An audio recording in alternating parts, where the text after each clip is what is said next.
Hello, hello, and happy Transfer Tuesday.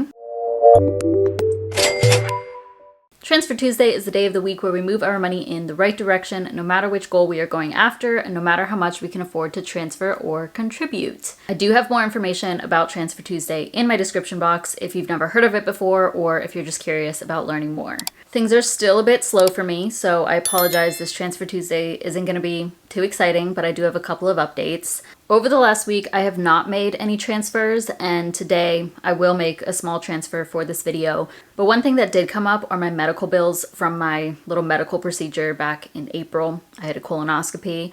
So honestly, going into that, first of all, I thought my deductible was $0. That is not the case. It is $500, which still isn't too bad, but I was under the impression that it was $0. I have an insurance card that I received earlier this year that says my deductible is $0. The other thing too is, I mean, obviously I would need to go back and look, but when I first signed up for my health insurance for 2024 with my company, I chose the most expensive option, the platinum plan.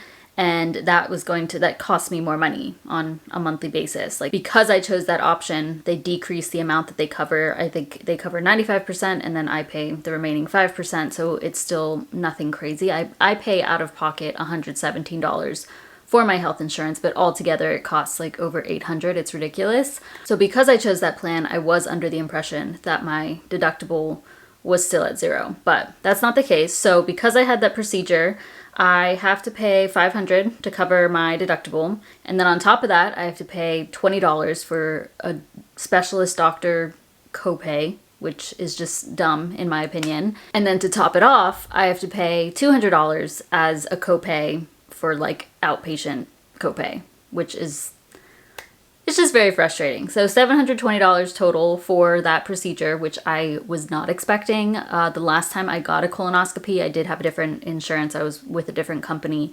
I didn't pay anything. I might have paid $100 actually, just as like a hospital outpatient copay.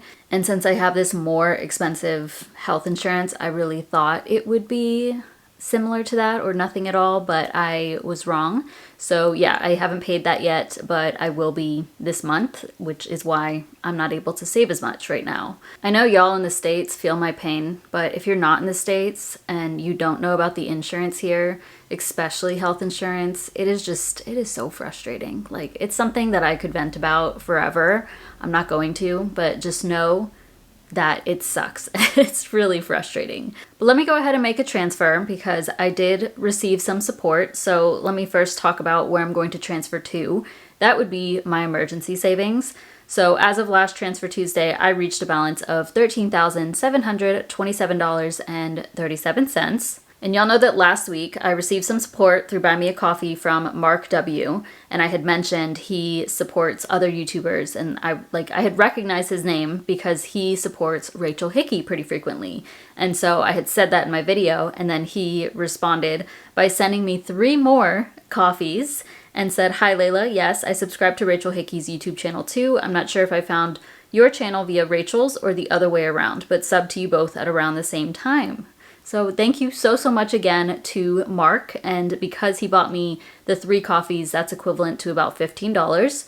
So that's what I'm going to transfer to my emergency fund right now. So let me pop the confirm page up on the screen as I confirm. So that's just coming from my main checking account, $15, and that will be it for this week. So thank you greatly to Mark for my transfers, my only 2 transfers to my savings this month so far.